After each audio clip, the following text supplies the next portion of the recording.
In our today's lecture, we will discuss about equilibrium.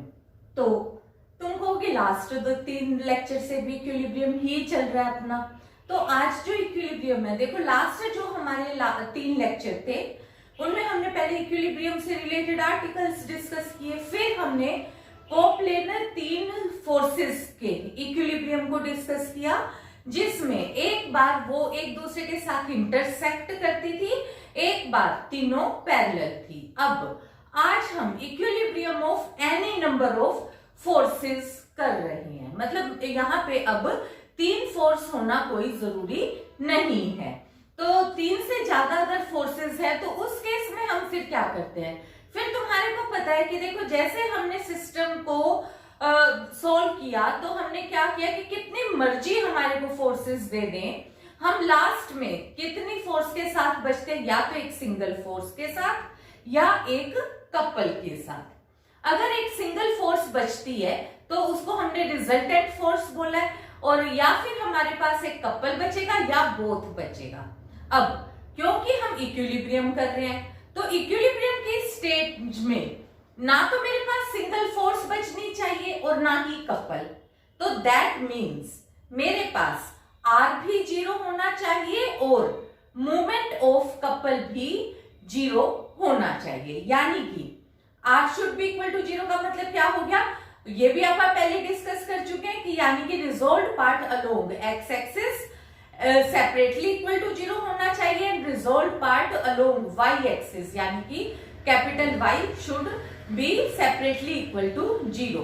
इसी तरीके से मूवमेंट तुम्हें पता है अब तक कि हम मूवमेंट किसी भी पॉइंट के अलोंग निकाल लें तो मूवमेंट एक कांस्टेंट क्वांटिटी है और वो भी 0 ही होना चाहिए।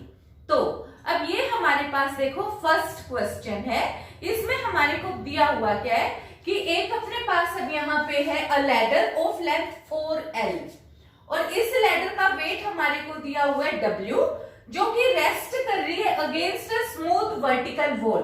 तो ये हमारे पास वॉल हो गई, ये फ्लोर हो गया और ये ए बी हमने कंसीडर कर ली हमारी लैडर है। इस लैडर ए बी की लेंथ हमें 4L दी हुई है, इसका वेट W दिया हुआ है। वेट तुम्हें पता है वर्टिकली डाउनवर्ड्स एक्ट करता है और कहां से करता है, सेंटर ऑफ ग्रेविटी से। सेंटर ऑफ ग्रेविटी भी तुम्हारे को अब तक आइडिया हो चुका है कि हमने एक स्ट्रेट लाइन के तरीके से ही लैडर को यूज किया है, तो इसके मिड पॉइंट में एक्ट करेगा, यानी कि G जो है वो ए बी का मिड पॉइंट है, यानी कि BG is equal to 2L, GA is equal to 2L। आगे फिर हमारे को क्या कहा हुआ है, it's lower end is connected with the floor with a smooth which is smooth and is prevented from slipping by a string of length A connecting it with junction of the wall and floor। मतलब देखो ये हो गया wall और floor का junction, यहां से हमने कनेक्ट किया हुआ है इसके लोअर एंड को ताकि जो लैडर है वो स्लिप ना कर जाए। तो इसके साथ हमने एक स्ट्रिंग AD अटैच करी। अब AD की लेंथ भी हमें दे दी A है, स्मॉल a, और इसका मतलब क्योंकि ये जो लैडर का साइड है मतलब लोअर एंड वो किस तरफ स्लिप होने की टेंडेंसी रखेगा, ऑब्वियसली हमें पता है कि लैडर स्लिप होने की ऐसे टेंडेंसी रखेगी। तो टेंशन किस तरफ जाएगी स्ट्रिंग की, इस तरफ, क्योंकि अटैच किस तरफ है, इस तरफ है, तो टेंशन इस तरफ आएगी, ठीक है ना। तो यहाँ पे हमारे पास फिर हमने यहाँ पे एक टेंशन T इस तरीके से ड्रॉ कर दी। अब इसके बाद फिर हमारे को क्या कहा हुआ है, if a person of weight 2W stands on the ring of ladder distant L/2 from its lower end. अब क्या दे दिया कि लोअर एंड A, इससे L/2 का डिस्टेंस यानी कि A से C तक का डिस्टेंस मेरे पास कितना दे दिया, L/2, ठीक है, L/2 दे दिया।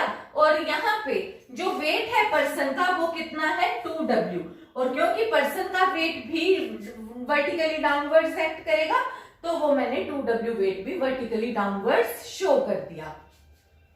अब इसके बाद मुझे करना है determine the reaction at the two ends of the ladder and the tension in the string, ये सब फाइंड आउट करना है। अब देखो तुम्हारे को अब ये तो पता चल गया कि वेट W और 2W तो दिया ही हुआ है।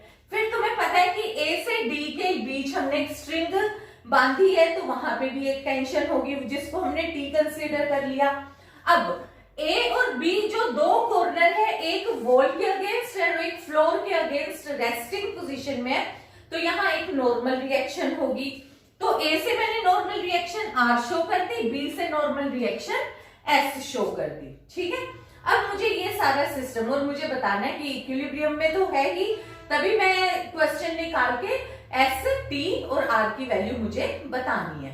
तो देखो पहले तो मैंने ये सारी जो डायग्राम बनाई है ऐसे ही मैंने लिख दिया, जो भी लेंस वगैरह थी ये सारी मेंशन कर दी। फिर अब मैंने काम कहां से स्टार्ट किया, देखो मुझे पता है कि सिस्टम इक्विलिब्रियम में है तो सेपरेटली x 0 होगा, कैपिटल X, कैपिटल Y और G 0 होगा। ये तुम्हें पता है अब तक कि x क्या है, resolve part along x axis, resolve part along y axis को हमने कैपिटल Y और G क्या है, मूवमेंट ऑफ कपल। ठीक है, तो अब सबसे पहले मैंने जब इसको हॉरिजॉन्टली रिजॉल्व करा तो मेरे पास यहां से देखो हॉरिजॉन्टल में मेरे पास अब क्या चीज है, एक तो फोर्स T है और एक फोर्स S है, जबकि W और 2W और R जो तीन फोर्स है ये वर्टिकल है। वर्टिकल का मतलब क्या हो गया कि 90 डिग्री का एंगल बना रही है। तो जब मैं कोस के साथ देखो सबसे पहले लिखूंगी S cos 0 और यहां लिखूंगी T cos 180, तो मेरे पास क्या आ जाएगा, S is equal to T। तो पहला रिजल्ट तो मेरे पास पहले इक्वेशन से रिजॉल्विंग अलोंग x एक्सिस क्या आ गया, S is equal to T। अब दोबारा वर्टिकली में अब क्योंकि 0 और 180 वाले तो साइन में 0 हो गए, अब साइन में कौन से बचेंगे, 90 डिग्री वाले एंगल वाले बचेंगे। अब देखो R के साथ मेरे पास एंगल कितना है, 90, और W और 2W के साथ एंगल कितना है, 270 डिग्री। तो इसलिए मेरे पास अब R equal to 2W plus W आ गया, यानी कि R is equal to 3W। एक आंसर तो मेरे पास आ गया, R is equal to 3W। अब मेरे को मिला है सिर्फ S is equal to T, अब इसकी वैल्यू निकालनी पड़ेगी। अब इसके लिए फिर मैं मूवमेंट निकाल सकती हूँ, मूवमेंट में किसी भी पॉइंट के अबाउट निकाल सकती हूँ। तो मैंने क्या, क्योंकि मुझे R की वैल्यू नहीं चाहिए क्योंकि R की तो मेरी निकल ही चुकी है, मुझे अब चाहिए S और T की वैल्यू चाहिए, तो इसलिए मैंने movement about A point find out कर लिया। जब मैं A अबाउट करूंगी मूवमेंट, तो अब देखो यहाँ पे T और R, तो क्योंकि A में से क्रॉस ही कर रहे हैं तो इसलिए इनको तो मुझे यूज नहीं करना। तो सबसे पहले तो मैं 2W इंटू AL लूंगी, W इंटू AM प्लस, फिर यहां से मेरे पास अब जो ये S फोर्स है इसके साथ का परपेंडिकुलर डिस्टेंस कितना हुआ, BD। अब ये वाली वैल्यू भी देखो कि ये इसके साथ W और 2W इसके साथ किस डायरेक्शन में जा रहे हैं, एंटी क्लॉकवाइज, और जो S है वो किस डायरेक्शन में जा रहा है, क्लॉकवाइज। तो इस वजह से W और 2W तो मेरे आ गए पॉजिटिव और S आ गया नेगेटिव। ठीक है, अब ये AL की वैल्यू, अब यहां से जो मुझे AL की वैल्यू निकालनी है, क्योंकि ये मेरा क्या चीज हो गया, बेस, और ये मेरे पास हाइपोटेन्यूज। बेस ओवर हाइपोटेन्यूज हमें पता है कितना होता है, is equal to cos theta, क्योंकि मैंने ये मान लिया कि let us consider the angle between ladder and floor is equal to theta. तो ये मैं इस एंगल को थीटा कंसीडर कर लेती हूँ। तो इसके अकॉर्डिंग मेरे पास अब यहां से रिजल्ट कितना आ गया, will be equal to L/2 cos theta. इसी तरीके से, क्योंकि देखो बिल्कुल उसी तरीके से अब हाइपोटेन्यूज ये हो गया और ये बेस, तो यहां से AG तक की लेंथ हमें पता ही है कि 2L है, तो ये कितना हो गया, 2L cos थीटा हो गया। फिर BD के लिए देखो एंगल तो यही थीटा और ये बेस है, तो ये क्या चीज हो गई, ये परपेंडिकुलर हो गई, परपेंडिकुलर ओवर हाइपोटेन्यूज। हाइपोटेन्यूज कितना हो गया अब, टोटल AB, तो यानी कि वो 4L हो गया, तो ये चीज हो गई 4L sin थीटा। ठीक है, अब फिर से हमने यहां से देखो 2L और 2L कट गया। इसके बाद हमने यहां से जब वैल्यू सोल्व करी तो S की वैल्यू आ गई 3/4W cot थीटा। अब cot थीटा हमारे पास वैल्यू निकालनी है, तो वो हमारे पास क्या चीज होएगी, बेस ओवर परपेंडिकुलर, तो ये बेस ओवर परपेंडिकुलर के लिए अब अपने पास यहाँ पे बेस की वैल्यू कितनी है, बेस इज इक्वल टू ए है और परपेंडिकुलर कितना है, बी डी। अब परपेंडिकुलर हाइपोटेन्यूज तुम्हारे को पता है 4l² है और यहां से अगर मैं बेस की वैल्यू को माइनस कर दूंगी तो मेरे पास परपेंडिकुलर की वैल्यू आ जाएगी, यानी कि 16l² minus a² under root. तो यहां से मेरे पास कोट थीटा की वैल्यू आ गई, कोट थीटा की वैल्यू मैंने यहां सब्स्टिट्यूट कर दी, तो यहां से मेरे पास s की वैल्यू आ गई और जो s की वैल्यू है वही मेरी t की भी वैल्यू है और r की वैल्यू हम ऑलरेडी डिराइव कर चुके हैं। तो इस तरीके से हमने जो 3 टेंशन्स थी वो तीनों फाइंड आउट कर ली। Now in this question we have a beam of weight W is divided by its center of gravity G into 2 portion AG and BG। ठीक है, तो ये अपने पास है यहाँ पे AG and BG। तो ये एक बीम दिया हुआ है AB जो कि 2 पोर्शन में डिवाइड हुआ है, whose lengths are A and B respectively। A beam rests in a vertical plane on a smooth floor AD and against a smooth vertical DB। तो यहाँ पे देखो ये अपने को AB एक बीम दिया हुआ है, G हमने इसका सेंटर ऑफ ग्रेविटी लिया, जहां से इसका वेट W हमने डाउनवर्ड शो कर दिया। फिर हमें दिया हुआ है, नहीं दिया हुआ होता तो हम AB का मिड पॉइंट लेते जी, पर इस बार दिया हुआ है तो हमारे पास अब AG की वैल्यू हमने A और GB की वैल्यू B हमें गिवन है। ठीक है, और ये A पॉइंट हमारे को दिया हुआ है कि अलोंग AD और B point along BD wall और फ्लोर इस तरीके से भी गिवन है। तो अब देखो if T be the tension of the string, a string is attached to a hook at D and to the beam at a point C। देखो अब यहाँ पे D से एक हुक के साथ बीम के साथ यहाँ पे D पे पॉइंट पे और यहाँ पे एक C पॉइंट पे एक हमने हुक के साथ एक स्ट्रिंग के साथ लेड बीम को बांध दिया। अगर स्ट्रिंग के साथ बांधा है तो D के ऊपर हुक है तो ऑब्वियसली टेंशन जो है वो हुक की तरफ ही जाएगी ताकि ये बीम इसी तरीके से रेस्टिंग पोजीशन में हो। तो यहाँ पे हमने एक टेंशन T इस तरीके से शो कर दी।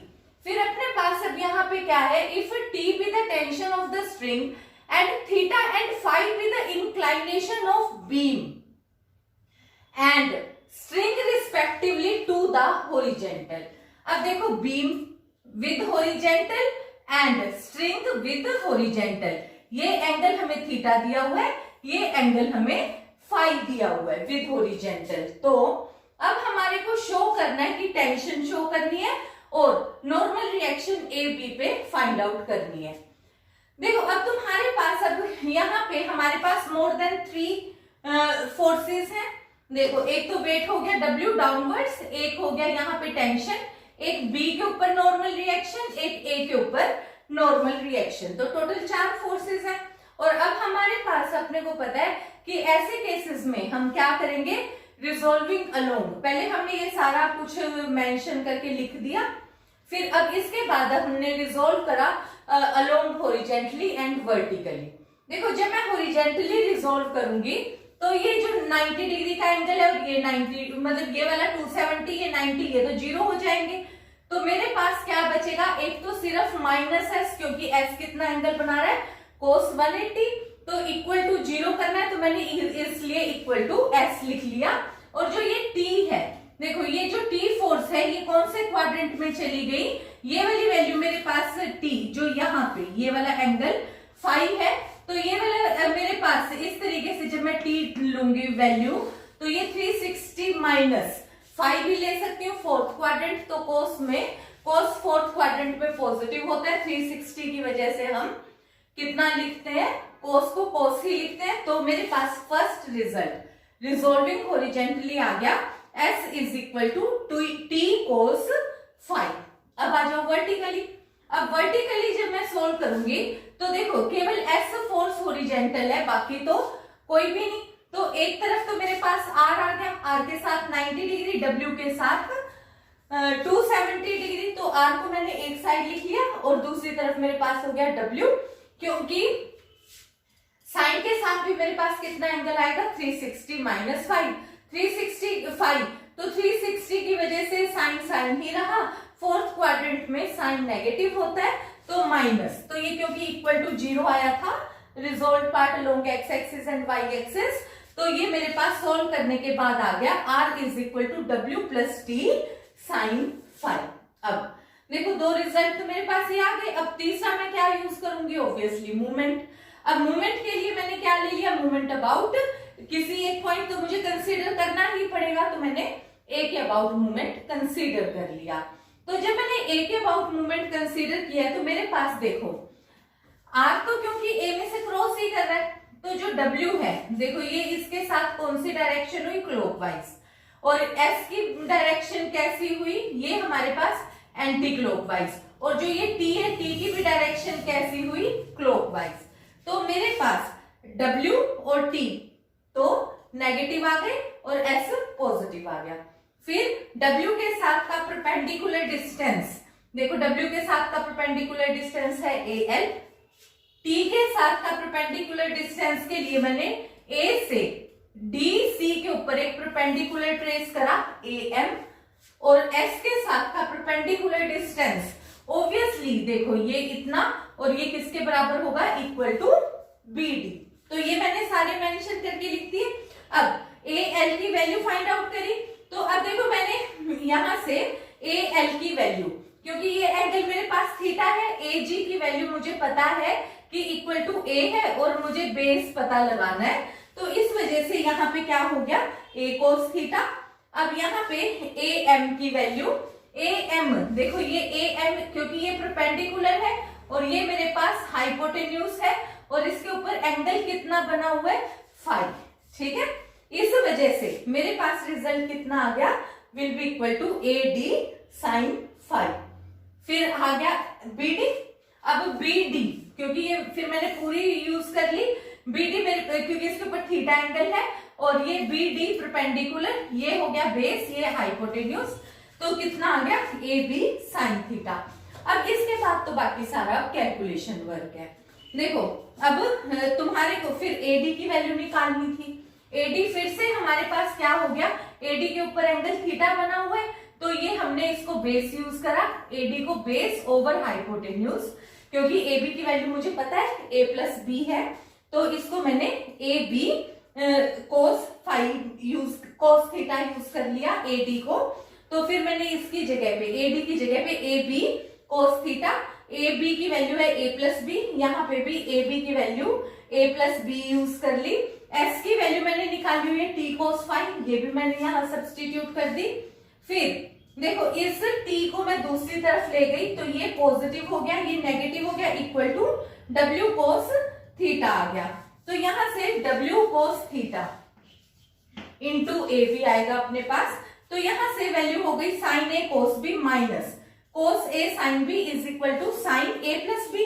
जब हमने सोल्व किया तो t की वैल्यू आ गई w a cos theta over a plus B sine theta minus 5। अब फिर यहां से हमारे पास s की वैल्यू क्या है, t कोस 5, तो जो हमने t की वैल्यू यहां से डिराइव की है वो सब्स्टिट्यूट कर दी। तो यहां से हमारे को फिर, क्योंकि देखो पहले तो हमें t की ही वैल्यू निकालनी थी, फिर हमें normal reaction at a and b बताना था। नॉर्मल रिएक्शन है s और r, s की वैल्यू है t कोस 5, यहाँ पे t की वैल्यू पुट कर दो, यहाँ पे t की वैल्यू पुट कर दो, w कॉमन निकाल दो, w कॉमन निकाला तो ये हमारे पास t और ये वाली वैल्यू हमारे पास आ गई s का रिजल्ट, और ये रिजल्ट आ गया हमारे पास r की वैल्यू, और यही हमारे को फाइंड आउट करना था।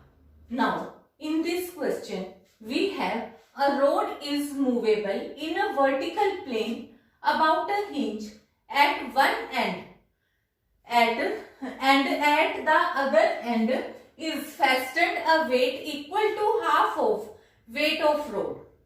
This end is fastened by a string of length L to a point at a height C vertically over hinge.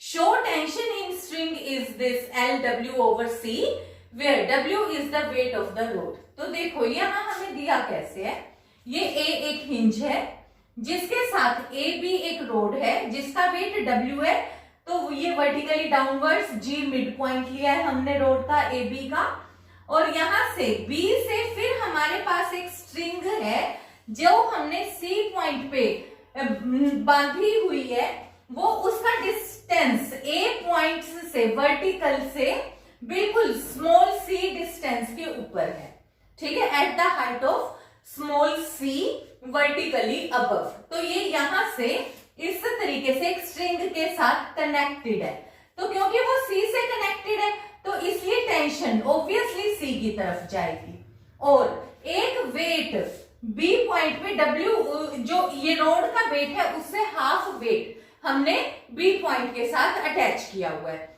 वो वेट भी वर्टिकली डाउनवर्ड्स जाएगा, तो बी से एक वेट W/2 हमने डाउनवर्ड शो कर दिया।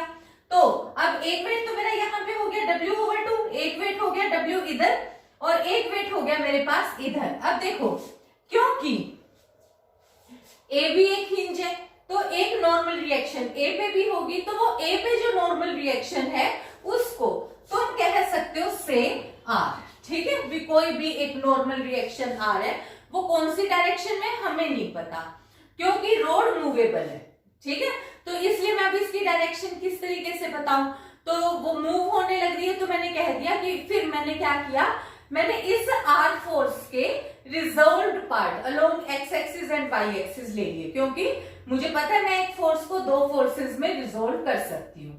तो जो ए के ऊपर एक फोर्स थी, एक तो मैंने फोर्स एक्स, मैंने क्या किया फिर ए से ये, क्योंकि मेरे पास मैंने यहां से एक वर्टिकल ट्रेस किया, बी जहां से था बी पॉइंट से एक वर्टिकल ट्रेस किया, ए से इस वर्टिकल के ऊपर परपेंडिकुलर डाला तो ये हॉरिजॉन्टल बन गया, ए से डी मेरे पास अब एक तरीके से एक्स एक्सिस हो गया, और ये बी डी एक तरीके से मेरे पास वर्टिकल हो गया, और ये मैंने एंगल लेट कर लिया डी ए बी एंगल से इक्वल टू थीटा, और ए डी के अलोंग मैंने इस रिजल्ट, इस नॉर्मल रिएक्शन को जो कि ए के ऊपर हो रही थी एक्स और वाई में रिजोल्व कर दिया। तो अब मेरे पास कितनी फोर्सेस हो गई, 1 2 3 4 और 5, ठीक है, तो मोर देन 3। तो अब फिर हम क्वेश्चन स्टार्ट करते हैं। तो देखो, अब सबसे पहले मेरे को रिजल्ट में निकालना कितना है, मुझे केवल और केवल टी की टेंशन बतानी है, तो इस वजह से, और आंसर किस में बताना है, डब्ल्यू की शेप में बताना है, तो इसलिए मैंने डायरेक्ट ही मूवमेंट ही कंसीडर कर लिया। तो मैंने यहाँ पे taking movement about A consider कर लिया, तो उससे आर की वैल्यू, तो वैसे भी हमें पता है कि अगर मैं आर लेती और ए के अबाउट मूवमेंट लेती तो 0 ही आएगा। तो यहाँ पे एक्स और वाई भी क्योंकि ए में से क्रॉस कर रहे हैं तो वो भी फैक्टर नहीं डाल रहे, तो मैंने यहाँ पे क्या ले लिया, सबसे पहले तो ए के अबाउट जो ये टी फोर्स है, टी के साथ इसका परपेंडिकुलर, तो मैंने ए से इसके ऊपर एक परपेंडिकुलर डाला, तो यानी कि ए एम हो गया।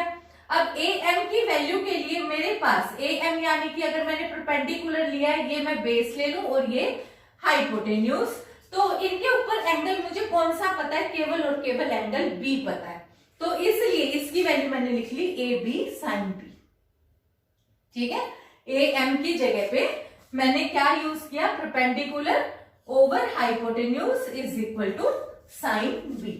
अब W के साथ आ जाओ, अब जो ये W है, तो यहाँ पे ये जो W है वो A के साथ कौन सी डायरेक्शन में जाने लग रहा है, एंटी क्लॉकवाइज, तो ये प्लस टी क्लॉकवाइज था तो नेगेटिव, और W/2 भी पॉजिटिव हम यूज करेंगे, तो ये W के साथ मेरे पास अब कितनी वैल्यू आ गई, परपेंडिकुलर डिस्टेंस AL के साथ, क्योंकि मैंने एंगल थीटा कंसीडर किया है, AG मुझे पता है AB का हाफ है, तो यहां से ये वाली वैल्यू मेरे पास पहले तो आ गई AG cos theta, AG cos theta की जगह मैंने लिख लिया AB/2 cos थीटा।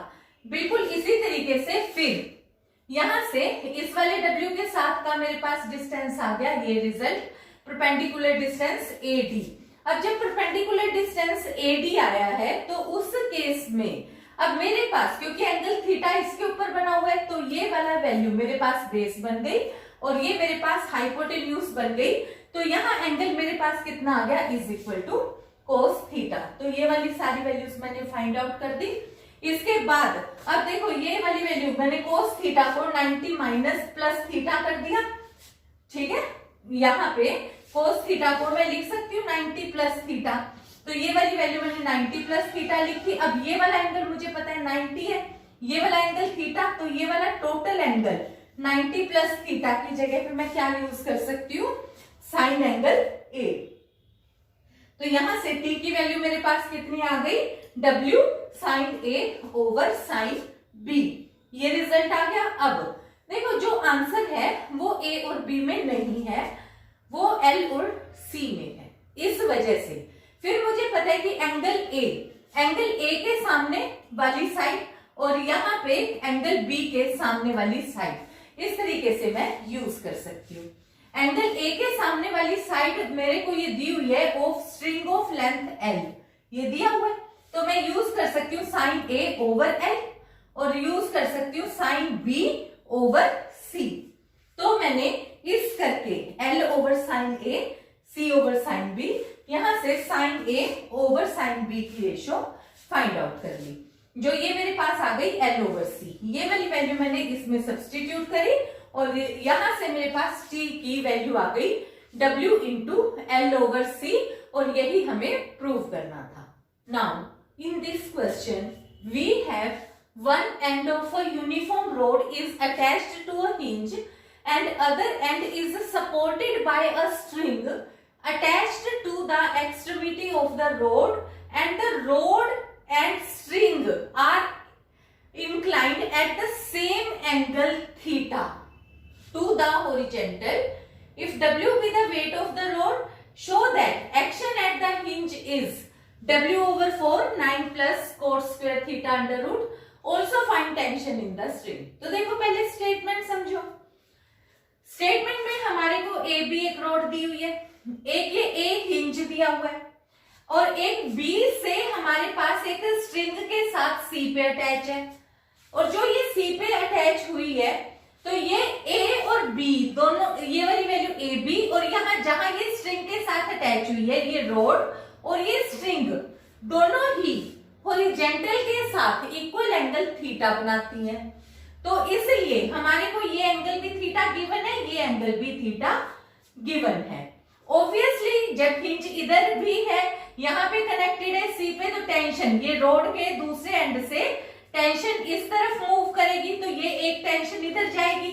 रोड का वेट हमारे पास यहाँ पे W गिवन है, तो वेट W गिवन है, तो ये वेट जो है इसका वर्टिकली डाउनवर्ड्स एक्ट करेगा, और वो भी अब तक हमें पता है कि centre of gravity that is mid point of A B, वो हम G कंसीडर करते हैं, तो हमने उसी तरीके से G कंसीडर कर लिया। ठीक है, तो अब हमारे पास A, क्योंकि ए बी एक हिंज है तो इसके साथ भी कनेक्टेड है, तो एक नॉर्मल रिएक्शन ए पे भी होगी। वो हमने नॉर्मल रिएक्शन देखो R शो कर दी, और जो ये x और y है ये इसके दो रिजॉल्व पार्ट दिखाए हैं along x axis y axis, कि अब हम अपनी कन्वीनियंस के अकॉर्डिंग या तो R फोर्स ले सकते हैं या x और y रिजॉल्व पार्ट के अलोंग ले सकते हैं। ठीक है, तो अब हमारे पास जो भी अभी सिस्टम है, अब हमारे को ये शो करना है, show that action at the hinge is this, also find the action. वो हमारे पास हिंज के ऊपर जो एक्शन है वो हमने कौन सा लिया, R, हमने टेंशन R कंसीडर किया, तो यानी कि मुझे अब R की वैल्यू निकालनी है और ये वाली वैल्यू निकालनी है, और टेंशन इन द स्ट्रिंग भी फाइंड आउट करनी है। तो इसके लिए अब मेरे पास मैंने क्या किया, पहले resolve along x axis and resolve along y axis कर लेती हूं मैं।